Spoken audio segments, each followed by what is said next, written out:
I was like, no, this cycle has to stop. I have to break it. And I did. And I'm so glad I did. So let's talk about this trending topic that I'm seeing going around. And it's about getting out your lazy girl era and glowing up and how to get out your slump and reinventing yourself. It's all over YouTube. It's all over TikTok. What I haven't seen incorporating all these things as a mom, like, hello, we can't do all that. I mean, we can, but it's gonna be a lot different for us. I said to myself, let me just do this video and share some tips that I have that have helped me as a mother, basically find myself again. So the first step, you guys, you have to seek support. You have to get help. I made the huge mistake with my first son. I was like, you know what? I can do this on my own. I got this. I am a powerful woman. I don't need no help. And I don't know what it is about us and like not wanting to ask for help. You can ask for help. Not gonna make you less of a woman. You are still powerful. You are still strong and you still got this. But at the end of the day, you have to do things that are gonna help you become a better you and get back to yourself. You know, when I had my son, honestly, I didn't have support from my family because my family lived in California and they weren't here. And so I had to get support from whoever was available. And at the time, a couple of my friends reached out to me and they were like, hey, Aisha, do you want me to come over, wash dishes?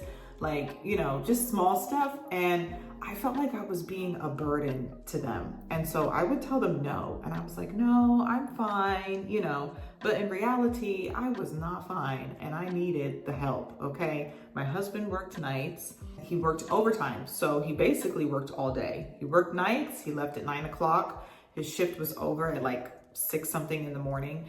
And then from 6 something to like 12 something, he had to work overtime. So he would come home and he would literally just like crash. He was so tired. I did have friends who would ask me, you know, do you need help? Do you want me to come over and just watch him? Maybe you can go get your nails done, whatever. And I would tell them no. And that was so stupid, okay?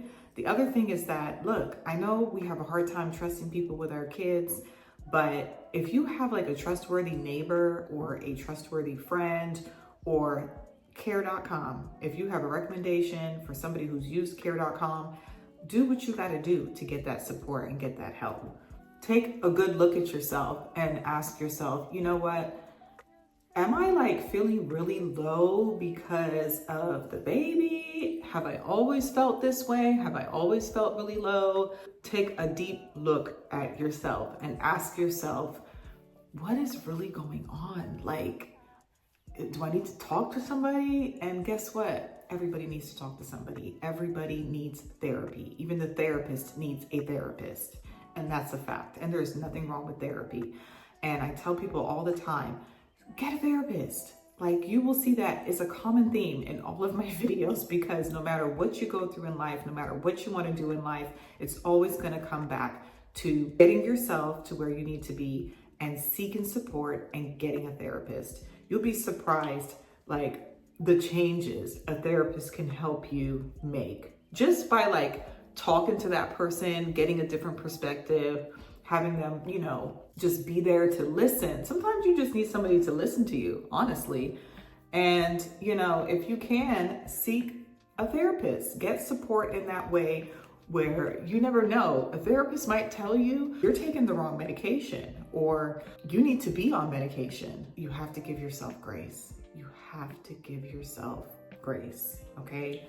I mean, seriously, do you know how hard it is to like push a baby out your vajayjay, okay? Or get cut up and have somebody move all your organs inside of your body to take this baby out? It's not easy. So give yourself grace. You also want to find ways to get back to who you were.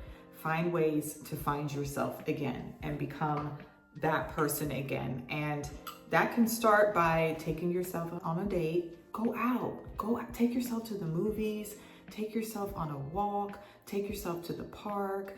You know, everything doesn't have to be money as well. So somebody could easily say, hey, I'm going to take the kids to the park. And while they do that, get in the bathtub, have a nice hot bath, pull out some nail polish, paint your nails. These little things can make you feel so much better, so much better. And it's small things, because at the time when I had my son, I didn't have time to go to the nail shop and do this and do that. I could have asked for help, yes. But whenever he did take like naps and stuff, I would try to get in like that self-care. I would like run myself a warm bath.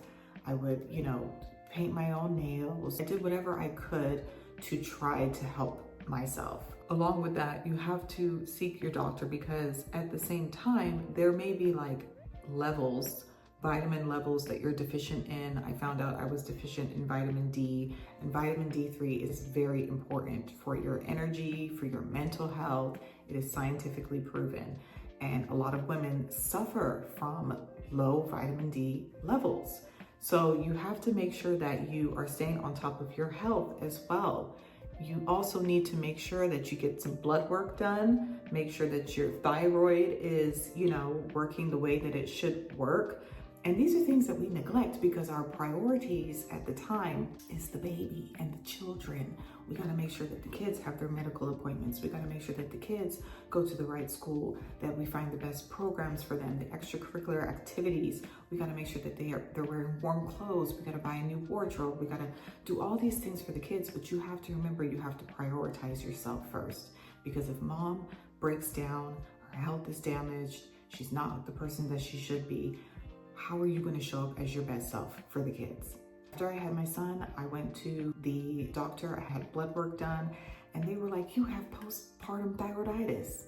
And I was like, I ain't never heard of that before. Like, what is that? But just going to the doctor and actually getting that blood work done, I would have never known that I had postpartum thyroiditis, you know?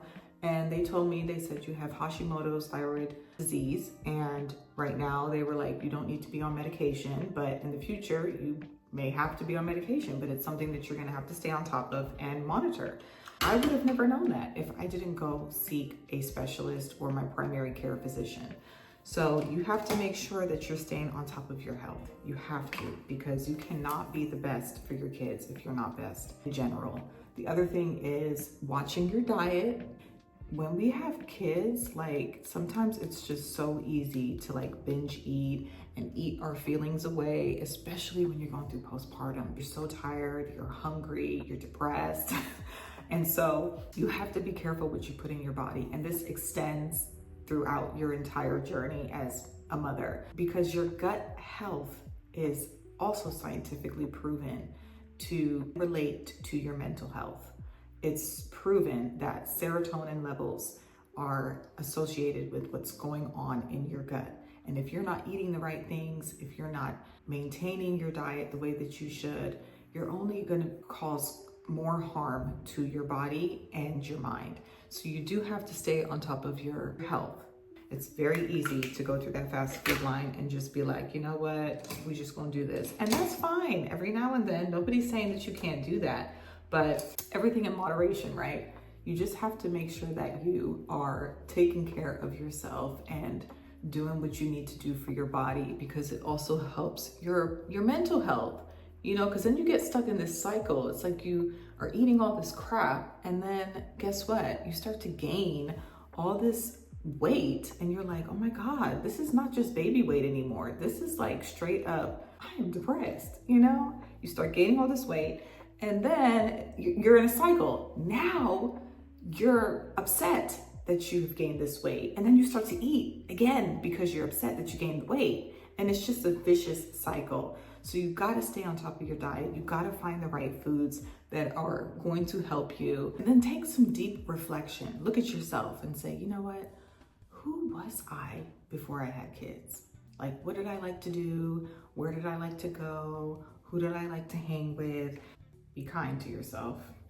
Take a look at who you are now, and then start to envision who you want to be. Who do I want to be? What do I want to do? When my son was born, I stayed home for 11 months, and my husband was working. I stayed home full time. I did not go back to work, and I took care of our son. The plan was to continue to do that as long as I could. And then I got to the point where I was like, I can't do this anymore. I have to get back into the real world. I have to get back into the work field because I know what that does for my mental health. I put him in daycare. That was a hard decision for me. Just somebody who has a hard time like letting go in terms of like my kids. And I put him in daycare. Best decision I ever made because I was able to get back into the work field. I felt like myself again. It was good for him too because I didn't want to keep him home by himself. No siblings, just he and I the whole time, all day in the house. And there was no interaction with other kids, no, opportunity to like learn. I mean, he learned with me, like simple things, but still you have to envision where you want to be and start to write those things down. The power of written words is just incredible. Start speaking things into existence. If you continue to speak negative and speak self-doubt and I'm never going to get back to that person, or I'm never going to be able to do this again. I'm never going to be able to look this way again. That is going to be the reality. If you keep telling yourself that, you have to stop telling yourself that. And if you want to get to that person that you want to be, you will get there, but you have to do the work.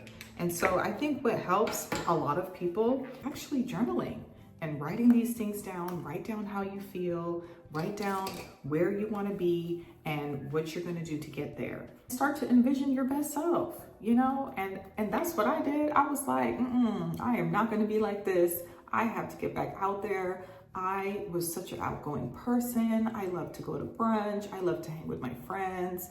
And I became so like antisocial. I didn't want to go anywhere. I didn't want to talk to nobody. I just wanted to be in the house with my baby. I was like, no, this cycle has to stop. I have to break it. And I did. And I'm so glad I did. I was able to like go to lunch with my friends. Like during my work breaks, I would go shopping and, I tried to do whatever I could during the day while he was in daycare because I was like, this is my only time to get it done, The other thing is, what are the things that you enjoyed doing? So I'm talking more specifically about hobbies. Like what were the things that you liked to do? Whether it be photography, or maybe it was knitting, maybe it was sewing, maybe you played racquetball and you were really good at it, or tennis. What are those things that you used to like to do? Get back to it. Get back to it. Find the time to get back to those things that you love to do. For me, I think the things that I loved to do, honestly, was like take pictures, create content, videos. I got back into it. For a long time, I stayed off social media. I wasn't on there. I was literally just posting videos and photos about my child. Like my whole feed switched from me to him, And I was like, but where's me? Like, I have to find me again. And guess what? If those hobbies have changed and those are things that you just no longer do anymore or you don't want to do, because motherhood will change you and your priorities and the things that you like to do, of course, will shift too. So if that's something that you don't like to do anymore, find a new hobby. Look at me. I never thought, if you were to ask me 10 years ago, after having my child, hey, Aisha, are you going to be on YouTube making videos? No. Like, why would I do that? Find a hobby. Find different things to do. I have found ways to reinvent myself so many times. I mean, seriously, at this point, I think my family thinks that I'm legit crazy. They're probably like, oh God, here she goes again with something else. But I don't care because I'm going to continue to try new things. I'm going to continue to do new things because I like to find things to do that bring me joy and that actually make me happy. And doing something like this, being on camera, talking to people, helping people, I love it. That's something that I love to do. And so you have to find something that you love to do. And in order for you to find that, you're gonna have to like explore. You're gonna have to get out there and explore, okay? And I don't want to hear excuses of you telling me, well, how am I going to do that? I don't have the time, blah, blah, blah. Like I said, with the first tip, you're going to have to find some support. You're going to have to find some help, okay? Self-care, we talked about self-care, but you have to start scheduling your self-care. And especially when your kids get older, they're going to have like practices during the day. They're going to have practices on the weekends. They're going to have games, basketball games, all kind of stuff going on. And your whole schedule is going to be about the kids. Everything is going to be about the kids. And so you're going to have to schedule that time for self-care. Even if it's like telling your boyfriend, your spouse, your girlfriend, your coworker, your friend, your neighbor, whoever, hey, can you come by, grab the kids up for a little bit, take them to the local park. I am going to go to the nail shop, or I'm going to go to Pilates class, or I'm going to go for a walk. Okay? Exercise. You got to keep your body moving. Do you know how tense your body feels when you're just sitting there in a slump? Especially when you first have a baby and those months go by, and even if you're nursing, you get those tight knots in your shoulders from just sitting there nursing and sitting in the bed and burping and putting him back to sleep. And it's like this vicious cycle, and it's so hard for you to get moving and get your body moving. But you gotta get up, you got to get up, and you gotta get moving. If you have some stairs in your house, walk up and down the stairs, get moving. You can do simple things to get your body moving, but you have to get moving. And just that movement in your body, it does so much for your mental health. And it'll also do more for your mental health, because you'll start to see the changes in your body. You'll start to feel better, you'll start to look better, and that's gonna be huge for you. You have to set boundaries. You cannot say yes to everything anymore. Learn to say no. Learn to say no, okay? They will live. They will be just fine. Hey, can you come do this? No. Can you come help me? No. Can you come to my child's birthday party? No, I'm not going, okay? Learn to say no. It's okay to set boundaries. And people are gonna ask things of you. They're gonna act like, some people are gonna act like you never even had kids. They're gonna ask the wildest things of you, like, hey, see you at 11 o'clock tonight for my birthday party, like you do every year. No, you will not, because I will be nursing at 11 o'clock. I will be on my way back from his soccer practice at 10 o'clock. And by the time I get home, I'm tired. No. If those people in your life are meant to be in your life and they support you and they love you, they will understand. They will understand. They'll get it. But you have to set boundaries. You have to learn to tell people no. You can't do everything. You can't be everywhere. You have to be there for yourself. You have to prioritize yourself. Prioritizing sleep is another one. This is something I like for real suck at. Like, whoa, when the baby's sleeping, you know, you should get sleep. Or, you know, when your kids get older and they're in bed and it's like you get that little alone time to be like watching Netflix or just chilling, going on your phone. Do that for a little bit, turn the phone off, go to bed. You have to prioritize sleep. I know we want to get in that time to like be alone. Get it in and get out. Start planning that alone time in your schedule and during the day. Do not put it off until 10 o'clock at night and then stay up until 1 o'clock in the morning. Then the kids are up at 6 for school and you've had 5 hours of sleep. Probably not, because somebody's gonna come in your room and try to get in your bed, or somebody's gonna wake you up in the middle of the night talking about they're scared of the dark, or somebody peed the bed, something. And then now you're grumpy and now you're angry. And then that just sets the tone for the whole day.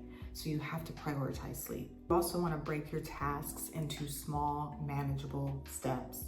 So find strategies to figure out how you're gonna get these tasks done. An example of this would be one day you're gonna put the clothes in the wash, and say you have like so much to put in the wash, and then just put it to the side and say, tomorrow I'm going to fold this load. I find time during the week to kind of break that load up to minimize my tasks, because when the weekend comes, I have this huge load of laundry to do. I have mine, I have my daughters, I have my sons. So that's another thing you can do. You can find maybe 2 days during the week to kind of break up the laundry load and, you know, do it that way. I'm one of those people who have a dishwasher and I suck at using the dishwasher. I just grew up washing my dishes. I like washing my own dishes, but there's times where those dishes pile up and I'm tired and I just do a good rinse. I put it in the dishwasher and I'm like, good night, I'm going to bed. So break up those tasks. Find ways to incorporate different strategies to kind of lighten your load. And for those who are able to do this, go somewhere, travel. You know, it's so refreshing to step foot in a different country or a different atmosphere, a different state. You can even travel to the next state, drive 3 hours to another state and just find local attractions to do. Get out of that zone, your comfort zone, the area that you're so used to being into, and you'll see just a different perspective. It gives you time to think and reflect. With my son, like I said, we didn't have like family here to support us. I swear to you, it would be years would go by and we would not even have a date. I think he turned 3 and I said, this has to stop. By then I was back to working and I saved money up and I flew my parents out to come stay with my son for 10 days. And me and my husband, we spent 10 days in Greece. I was like, I have to be able to do this because this cycle cannot continue. And that was our date for the entire year. If you can, find a way to like travel and do something. It could be a small travel trip. It can be a weekend trip. It can be a staycation. You can even book a local hotel in your area. And this is only if you can do that. Find a way to get out of your comfort zone and open your mind. Embrace change. Just because one thing worked for one child, you know, my first son, he was nursed and I nursed him for almost a year. And that was extremely difficult, okay? I mean, the wear and tear on your mental health with nursing your child is like super insane. It's just, nobody prepares you for that. And I was pumping around the clock because I went back to work. I was pumping, you know, making sure he had enough milk at the daycare. The lady at the daycare was telling me, oh, you know, this is not enough milk for him. And I'm like, you don't think I know that? My supply was going low. I was like overdoing it on fenugreek. My armpits smelled like crap. It was too much. And my mental health was like insane. I think I lost like 20 pounds. I was like 118 pounds, just disgustingly insane. I was like, you know what, with my second child, I said, I'm not doing this. And people pressured me. They were like, oh, you're not gonna nurse her. You should nurse her. Breast milk is the best. Yes, it may be the best. And yes, I wish that I could have nursed her for a year. But I said to myself, it's either me doing that and killing myself or me being present and being the best I can be mentally. And I nursed her for the first couple of months. And when I went back to work, she went on formula. And actually I made that transition before I went back to work. And she was just fine. And she is just fine today. Embrace change. Just because one thing worked for one child doesn't mean it's gonna work for the next child.